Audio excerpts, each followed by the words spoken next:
pratiquement tout le monde sur Terre, quelle que soit sa religion ou sa nationalité, reconnaît qu'il y a une sorte de lutte qui fait rage dans le monde qui nous entoure, entre les forces du bien et du mal.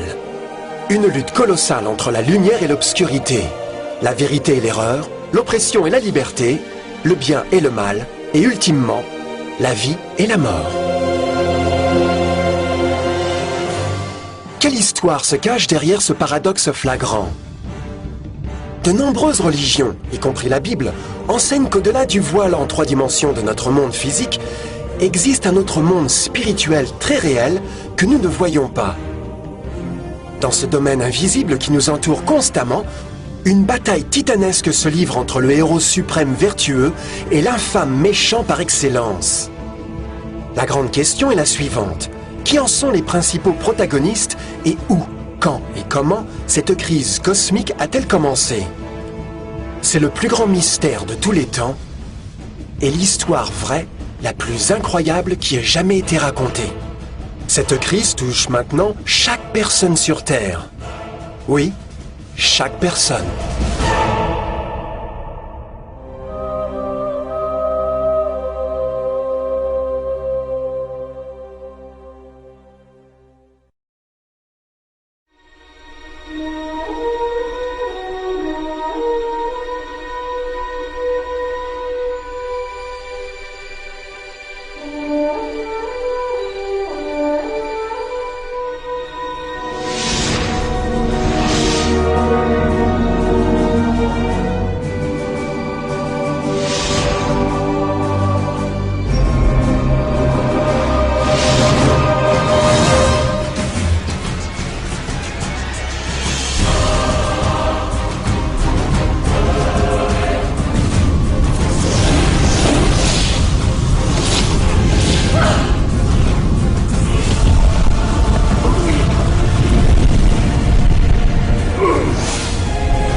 L'histoire humaine a été criblée de scènes de guerre, et chaque personne a connu le conflit.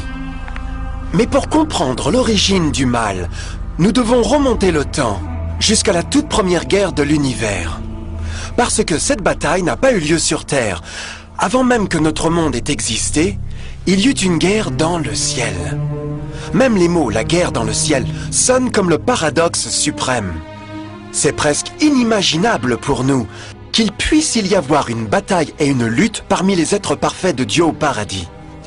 Que pourrait être la cause de ce conflit céleste? Heureusement, un livre ancien appelé la Bible nous donne assez de détails afin que nous puissions établir un étonnant compte-rendu. Bien que tragique, c'est aussi une histoire d'amour incroyable, qui s'étend à travers les âges, touchant personnellement vous et moi, et chaque individu sur Terre. Notre histoire commence il y a bien longtemps dans le centre de l'univers, dans un lieu appelé le ciel, rempli d'êtres angéliques, enchantés de remplir la volonté de Dieu. Sous le juste et le bien-aimé gouvernement du Créateur, tout le ciel jouissait d'une existence de joie et de bonheur parfait. Le prince suprême du ciel et commandant des anges était le Tout-Puissant et le Fils aimé de Dieu. La plupart le connaissent de par le nom qu'il a pris quand il est venu sur terre, Jésus. Il ne faisait qu'un de but et d'esprit avec Dieu le Père. Le ciel, conformément à l'autorité compatissante du Père, du Fils et de l'Esprit, s'est avéré être un endroit de merveille, de paix et de joie. Pour mener à bien les ordres de Dieu, la Trinité était entourée d'un océan virtuel d'innombrables ministres d'esprit appelés les séraphins et les chérubins, ou plus communément connus en tant qu'anges. Ces créatures puissantes et intelligentes ont trouvé leur plus grande joie en faisant l'offre du Tout-Puissant.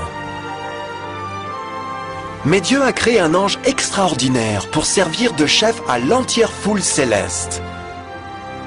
La Bible nous dit que son nom était Lucifer, qui signifie porteur de lumière. Ce chérubin était le plus grand être créé par Dieu et a tenu la position la plus proche du trône de Dieu, directement sous Jésus dans l'autorité céleste. Le travail de Lucifer était de communiquer la lumière et la connaissance de la volonté de Dieu à tous les autres anges. Lucifer était l'être le plus splendide créé par Dieu. Il était extrêmement beau et doté de pouvoirs étonnants de direction et d'organisation. Parmi les anges, il était très admiré, respecté et aimé comme un ami. Pourtant, Dieu avait prévu la misère que Lucifer était sur le point d'introduire dans le royaume de la lumière. Plein de sagesse, parfait en beauté, couvert de toute espèce de pierres précieuses. Tu étais un chérubin protecteur, aux ailes déployées. Je t'avais placé, et tu étais sur la sainte montagne de Dieu. Tu marchais au milieu des pierres étincelantes. Tu as été intègre dans tes voies, depuis le jour où tu fus créé, jusqu'à celui où l'iniquité a été trouvée chez toi. Comme Lucifer a commencé à réfléchir sur sa propre beauté et son pouvoir, son cœur s'est peu à peu mis à changer. Il a tourné son centre d'intérêt pour se détourner de Dieu, et il a dirigé son amour sur lui-même. Nous ne pourrons jamais vraiment comprendre comment et pourquoi ces graines de rébellion ont germé dans son cœur. Mais le prophète Ésaïe fournit cet aperçu de la pensée de Lucifer. Comment est-ce possible ? Te voilà tombé du haut du ciel, toi l'astre brillant du matin. Te voilà jeté à terre, toi le vainqueur des nations. Tu te disais, je monterai jusqu'au ciel, je hisserai mon trône plus haut que les étoiles de Dieu. Je monterai au sommet des nuages. Je serai l'égal du Dieu très haut.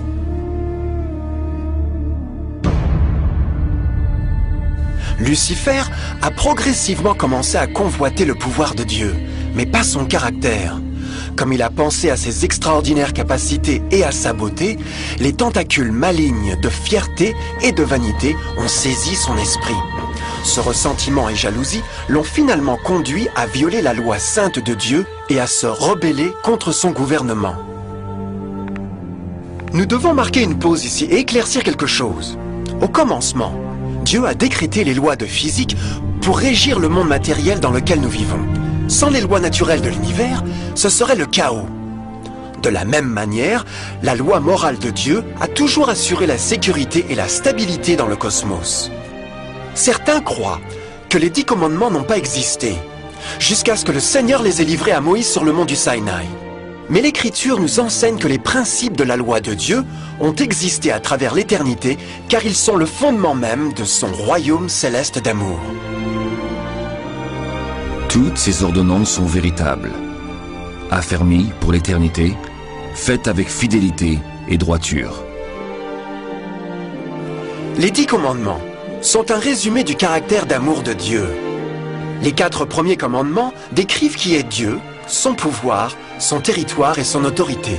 Les 6 derniers décrivent à quoi ressemble Dieu, son honnêteté, sa pureté, sa fidélité. Toutes ces choses étaient toujours vraies et le seront toujours. Maintenant, pour la première fois dans l'histoire de l'éternité, Lucifer a commencé à violer ces principes parfaits. Lucifer savait que s'il devait jamais partager le pouvoir et le statut de Dieu, il aurait besoin d'appui. Donc il est allé travailler. Il a commencé de façon détournée à circuler parmi les autres anges, plantant des graines de doute et de mécontentement quant à la direction de Dieu. En même temps, il mettrait subtilement en évidence ses propres vertus.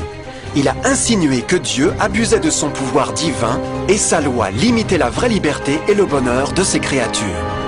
Avec son raisonnement intelligent et ses pouvoirs incomparables d'influence, Lucifer a réussi à convaincre un grand nombre d'anges pour le rejoindre dans sa révolte. Peut-être vous vous demandez, comment pourrait tant d'anges intelligents être dupés en suivant ce trompeur? Bien, gardez à l'esprit jusqu'à ce point qu'aucun ange n'avait jamais entendu un mensonge. Et à ce stade précoce de la rébellion, les anges n'ont pas réalisé à quel point Lucifer serait obsédé à acquérir la position de Dieu. Ils n'ont pas su qu'il daignerait par la suite à torturer et assassiner le propre Fils de Dieu sur la croix, dans une tentative pour s'emparer de son trône. Étrangement, Lucifer a pensé qu'il pourrait dissimuler sa véritable attention à Dieu. Malheur à ceux qui cachent leurs desseins pour les dérober à l'Éternel, qui font leurs œuvres dans les ténèbres et qui disent « Qui nous voit et qui nous connaît ?» Ne pensez pas pour un instant que la rébellion de Lucifer eût surpris Dieu ou l'eût frappé d'ignorance. Le Seigneur connaît toutes choses, y compris les pensées de ses créatures.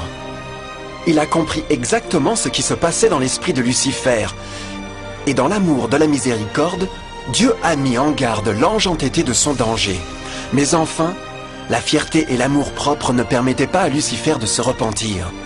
Ainsi, il a choisi la rébellion ouverte contre Dieu, plutôt que l'humble obéissance. Certains se sont demandé, signifie-t-il que Dieu a créé un ange défectueux? Non, mais il a en effet créé un Lucifer avec la liberté de choix. Vous voyez, la liberté de choix est une chose merveilleuse, mais il porte avec cela un risque incroyable, y compris le risque de rébellion et la possibilité que l'amour de Dieu pourrait être rejeté. Vous voyez, l'amour réel ne peut pas venir d'une créature préprogrammée. Il ne peut pas être forcé. Il doit être volontairement donné. Par exemple, aussi mignon que ce petit chien de robot est, il pourrait jamais vraiment m'aimer. Je peux lui donner l'air de m'aimer, mais ce n'est que seulement la réalisation des instructions préprogrammées. Il n'a pas le choix. D'autre part, ce petit individu est vraiment heureux de me voir. Il a choisi de me donner son affection et compte tenu du temps, notre relation grandirait et se renforcerait. Comme je l'ai aimé, me suis soucié de lui. De la même manière, Dieu d'amour veut seulement l'amour véritable de ses créatures intelligentes.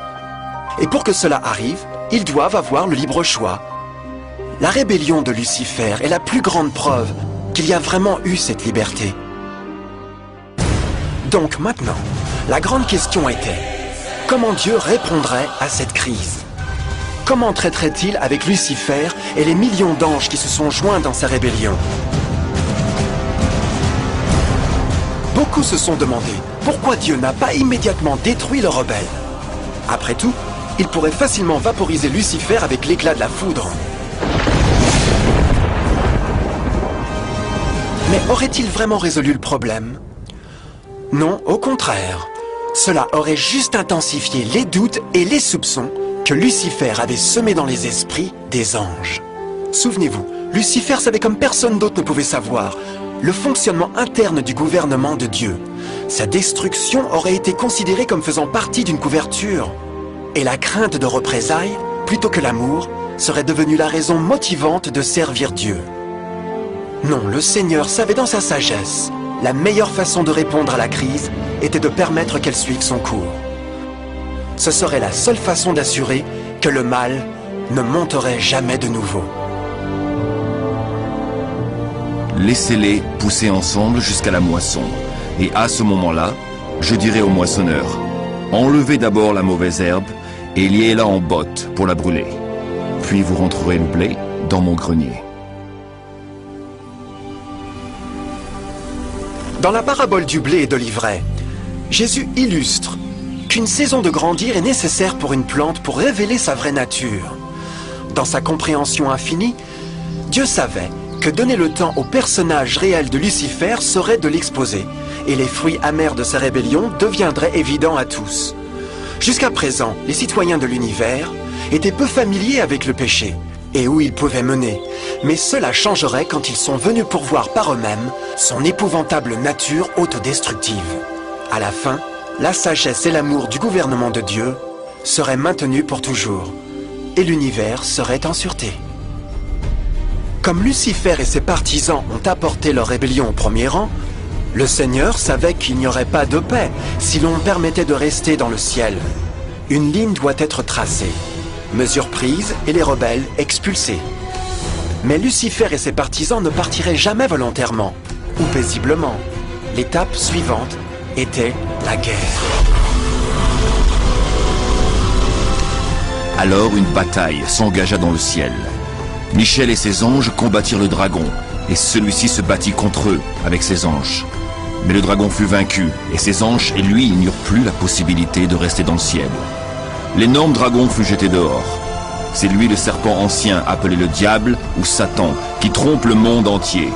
Il fut jeté sur la terre, et ses anges furent jetés avec lui.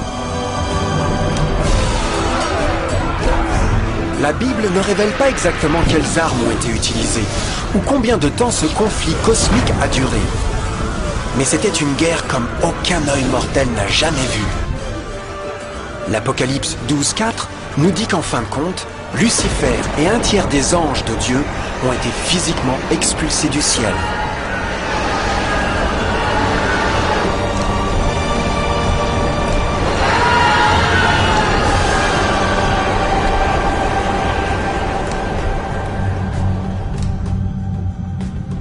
Mais que se passera-t-il ensuite ? Lucifer avait maintenant des milliers d'anges de son côté, mais il avait besoin d'une plateforme d'action pour continuer sa révolte. Bientôt, bien trop tôt, l'univers commencerait à comprendre comment pénibles et coûteux les salaires du péché pourraient être. Car la guerre n'était pas finie, elle venait de commencer. Lucifer, le porteur de lumière, était maintenant devenu Satan, l'adversaire.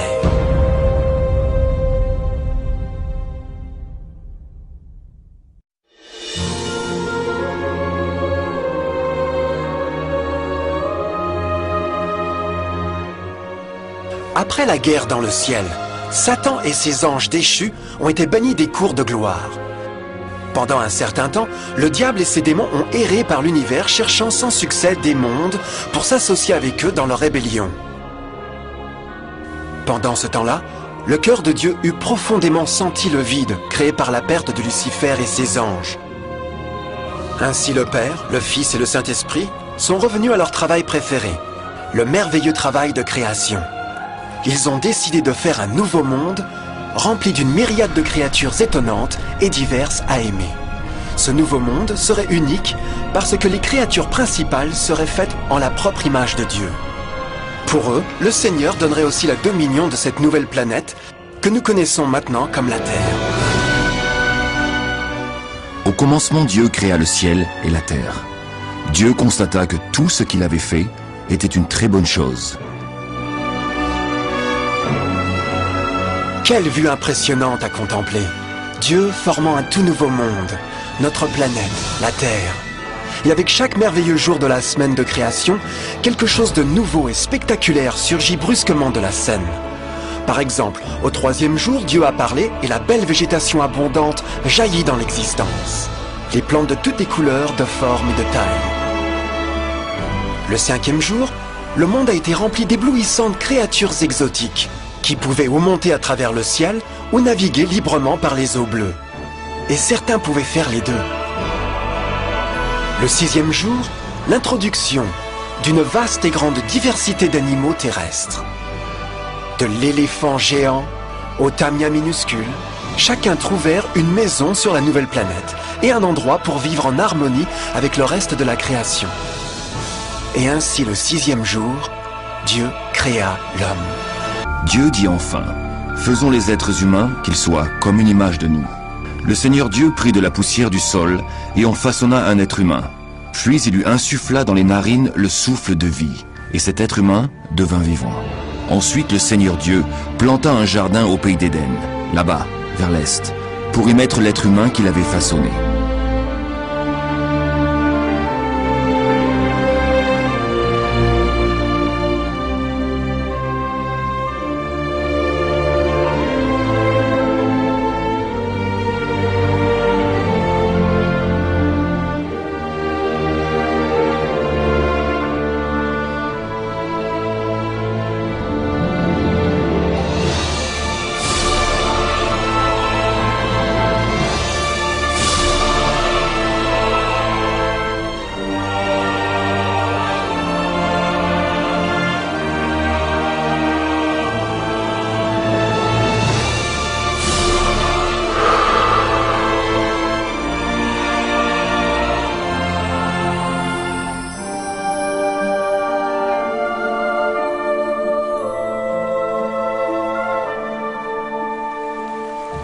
Quel immense honneur que d'être fait à l'image de Dieu. Être un individu libre, penseur, autonome. Au début, l'homme n'était pas conscient de sa nudité. C'était probablement parce qu'avant de pécher, il était vêtu de gloire et de lumière.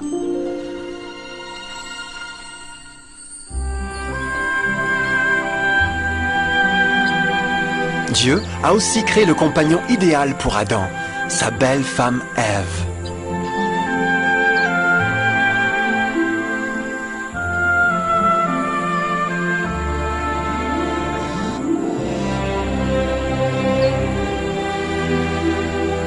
La paire joyeuse a été placée dans un jardin magnifique, parfaitement conçu pour augmenter leur bonheur. Pour Adam et Ève et les autres créatures de la terre, ce fut aussi un privilège divin donné de procréer à leur propre image. C'était l'intention de Dieu que le genre humain conserverait la dominion sur ce paradis parfait, pour toujours. Éternellement heureux et en bonne santé, il travaillerait avec la flore du jardin de Dieu, tout en appréciant l'affection et la compagnie de toutes les créatures sous leurs soins. L'environnement que nos premiers parents ont connu se distinguait énormément du monde d'aujourd'hui. Les roses n'avaient aucune épine, les insectes ne mordaient ou piquaient, et les lions et les agneaux gambaderaient doucement ensemble. Mais la plus grande bénédiction fut que les gens vécurent en harmonie parfaite avec leur Créateur. Chaque 7e jour, Adam et Ève se reposeraient de leur travail agréable et tiendraient l'ouverte communion bienheureuse avec la visite de leur Créateur. C'était un splendide, merveilleux monde. Et cet état heureux aurait continué par l'éternité si seulement nos premiers parents avaient témoigné leur fidélité par un simple test. Mais tu ne mangeras pas de l'arbre de la connaissance du bien et du mal, car le jour où tu en mangeras, tu mourras. Parce que l'adversaire a contaminé l'univers avec sa rébellion, le Seigneur a vu la nécessité d'un test simple d'amour et de fidélité. Rappelez-vous, les bons anges avaient juste vu un tiers de leurs amis chassés du ciel pendant la guerre. Comment pourrait-on être sûr que ces nouveaux humains ne seront pas du côté de Lucifer et la cause de plus d'ennuis? Donc, le Seigneur a placé un arbre unique dans le jardin. Un arbre dont le fruit ne devait pas être mangé sous peine de mort. Le passage de ce simple test d'obéissance démontrerait l'allégeance d'Adam et Ève à Dieu et à la foi en ses paroles. Bien sûr, c'était un test d'amour. C'était pourquoi Jésus a dit dans Jean 14, « Si vous m'aimez, gardez mes commandements. » Mais quelqu'un d'autre a appris ce test de foi, et il fut déterminé à l'utiliser à son avantage. Satan était très jaloux des gens heureux, qui appréciaient maintenant la vie bénie qu'il avait perdue. Leur existence heureuse tenait de contraste complet avec la sienne, qui était maintenant pleine de culpabilité, de péché et de misère. Dans son ressentiment menaçant et de colère, il ne se contentait pas de laisser la paire innocente seule. Pour le pécheur, toujours cherche à rabaisser les autres avec lui.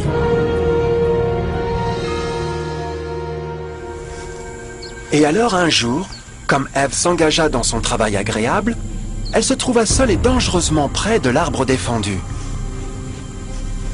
C'est là que Satan a vu son occasion. En utilisant un serpent d'hypnose comme son moyen, l'ange déchu a appelé Ève de l'arbre et a pensé à s'engager avec elle dans la conversation.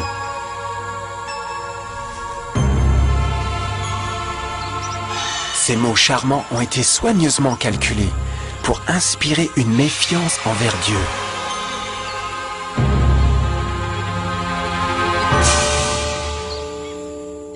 Alors le serpent dit à la femme, « Vous ne mourrez point, mais Dieu sait que le jour où vous en mangerez, vos yeux s'ouvriront, et que vous serez comme des dieux, connaissant le bien et le mal. » La femme vit que l'arbre était bon à manger et agréable à la vue, et qu'il était précieux pour ouvrir l'intelligence. Elle prit de son fruit et en mangea. Elle en donna aussi à son mari, qui était auprès d'elle, et il en mangea. Tragiquement, comme Ève écouta la douce voix soyeuse du tentateur, elle commença à avoir des doutes sur la parole de Dieu. Le serpent l'avait séduite avec la promesse de renforcer le pouvoir et la sagesse. Elle l'a trouvé séduisant. Après tout, le fruit avait apparemment donné au serpent la capacité de parler. Quels autres pouvoirs pourrait-il lui donner? Et alors, bien qu'elle venait juste de rencontrer le serpent, elle eut confiance en ses paroles au-dessus de Dieu, qui l'avait créé et lui avait fourni sa maison au paradis. Donc, Ève a mangé le fruit interdit. Et peu après, a persuadé son mari pour en faire de même. Adam aurait pu choisir de rester loyal envers Dieu, mais il a mis son amour pour sa femme au-dessus de son amour pour Dieu. Comme nos premiers parents ont donné leur allégeance à l'ennemi, la dominion de la terre a été revendiquée par Satan. Vous le savez bien. Si vous vous mettez au service de quelqu'un pour lui obéir, vous devenez les esclaves du maître auquel vous obéissez. Personne ne peut servir de maître. Ce monde deviendrait maintenant le champ de bataille final entre le bien et le mal. Et les cœurs de chaque homme et femme deviendraient le prix. Peu, Adam et Ève avaient réalisé à ce moment-là, mais leur seul moment de méfiance et de défi ouvrirait les vannes de souffrance sur des millions d'individus pendant des milliers d'années.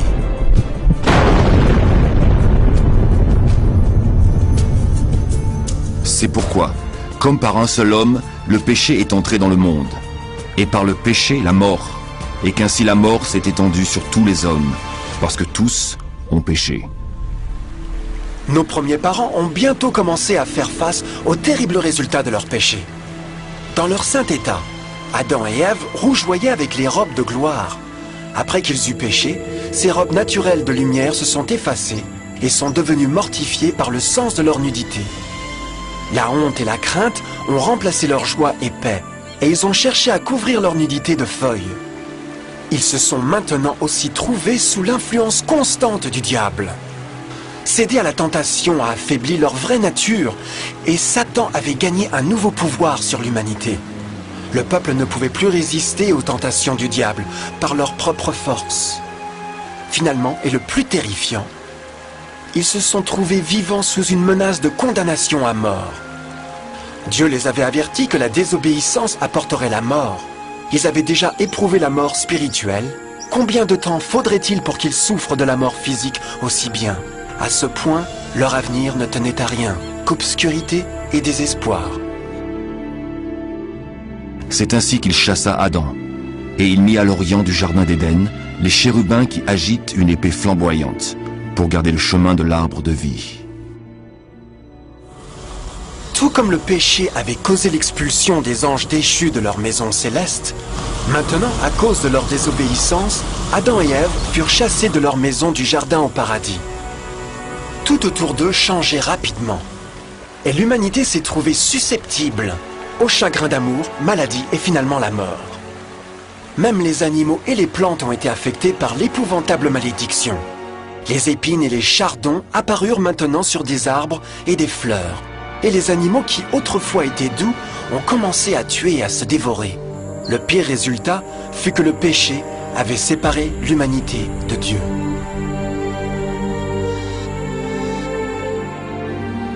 Mais ce sont vos crimes qui mettent une séparation entre vous et votre Dieu. Ce sont vos péchés qui vous cachent sa face et l'empêchent de vous écouter. À la création, à Adam et Ève ont été donnés l'honneur de converser avec les anges, et même Dieu le Fils, face à face. Mais Dieu est si parfaitement pur et saint, qu'aucun mal ne peut exister en sa présence. Maintenant que les premiers humains avaient péché, Dieu retira sa sainte présence d'eux pour leur propre protection. Le péché avait brûlé une cataracte sur l'âme de l'homme, ainsi il ne pouvait plus voir la dimension spirituelle. Désormais, la communication directe avec le ciel serait limitée. Alors que toutes ces malédictions tombèrent sur Adam et Ève, le cœur du Seigneur était transformé avec une tendre compassion. La loi qu'ils avaient transgressée ne pouvait pas être changée pour les sauver, car c'est aussi sacré et immuable que Dieu lui-même. Le Seigneur savait qu'il n'y avait qu'une seule façon pour l'homme de se repentir. Ainsi, un plan a été révélé, né du même cœur de Dieu, un plan pour sauver l'homme de son rendez-vous avec la mort éternelle et rétablir tout ce qu'il avait perdu par le péché. Ce serait un effort étonnant dans sa profondeur, portée et puissance. Mais ce plan impliquerait aussi un énorme sacrifice.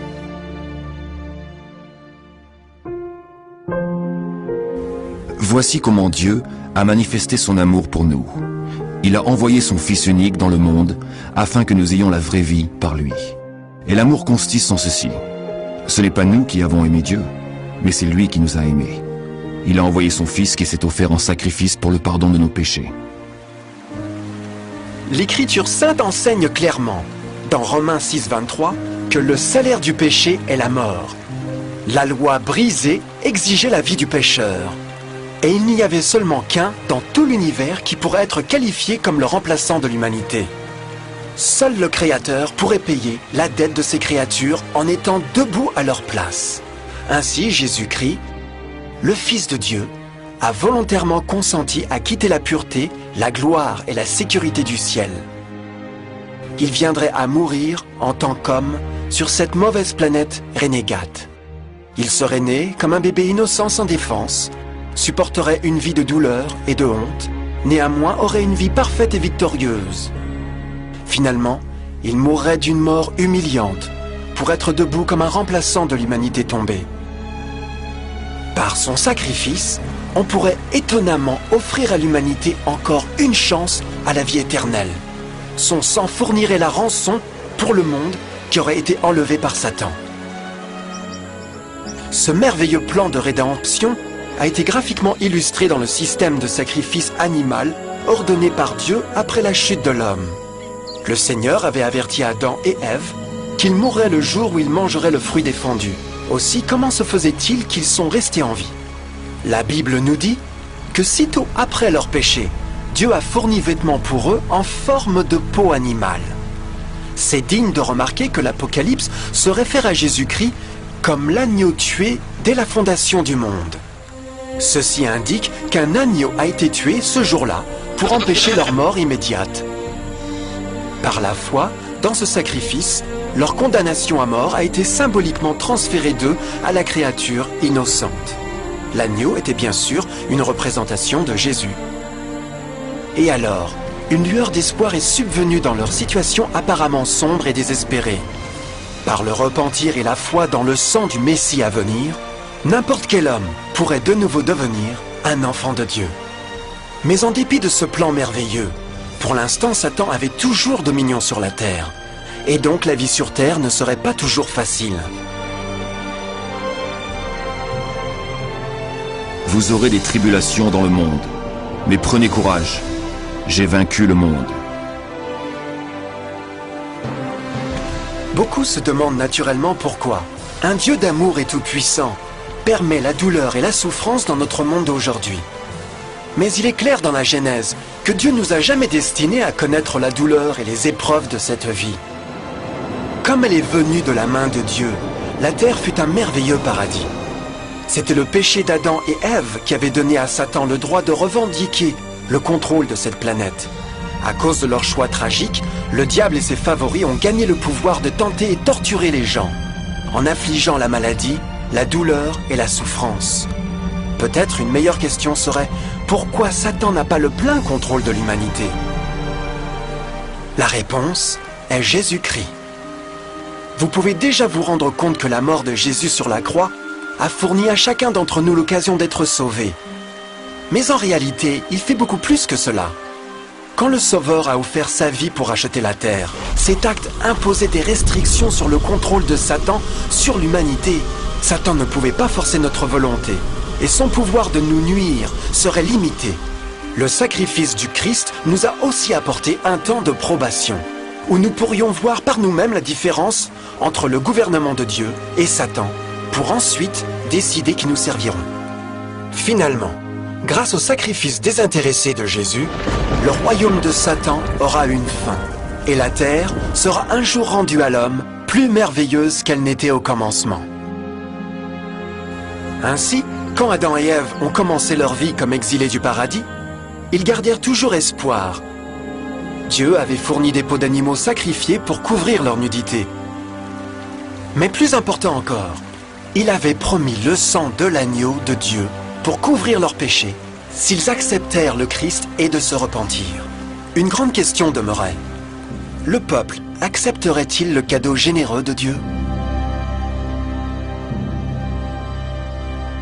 Comment échapperons-nous en négligeant un si grand salut? L'histoire étonnante que vous venez d'entendre est vraie. Et elle vous touche. À cause du désir de Satan d'être Dieu, et la méfiance d'Adam et Ève, et la désobéissance à Dieu, nous nous trouvons tous dans une situation périlleuse. D'une part, l'humanité a été énormément favorisée par Dieu, avec une deuxième chance de regagner notre maison d'Éden. D'autre part, si nous échouons à profiter de cette merveilleuse occasion, nous devenons des esclaves à Satan et serons en fin de compte détruits quand Dieu nettoiera l'univers des péchés. Amis, il n'y a pas de meilleur moment pour prendre votre décision pour Jésus que maintenant. Aucun de nous ne sait combien de temps nous devrions vivre sur cette terre. Nos vies peuvent finir immédiatement. Jésus a manifesté un grand intérêt pour votre bien-être et son amour pour vous l'a poussé à fournir un moyen d'échapper à la destruction à venir. Il vous demande juste de l'accepter, de se repentir de vos péchés. Par le Christ, vous pouvez trouver la grâce et recevoir un nouveau cœur pour devenir comme lui par le caractère. La triste nouvelle est que Satan cherche par tous les moyens de vous empêcher d'accepter le cadeau du salut de Dieu. Par les occupations de vie, d'amour de l'argent ou bien d'autres distractions fascinantes, il travaille pour vous garder occupé avec rien. Mais ce qui importe vraiment le plus, votre salut éternel. Car vous voyez, la réalité de la situation est que si vous ne choisissez pas Jésus, vous aurez choisi, par défaut, Satan. Bien que le choix épouvantable d'Adam et Ève ait apporté la mort indicible et la misère, vous avez maintenant une chance de prendre une meilleure décision.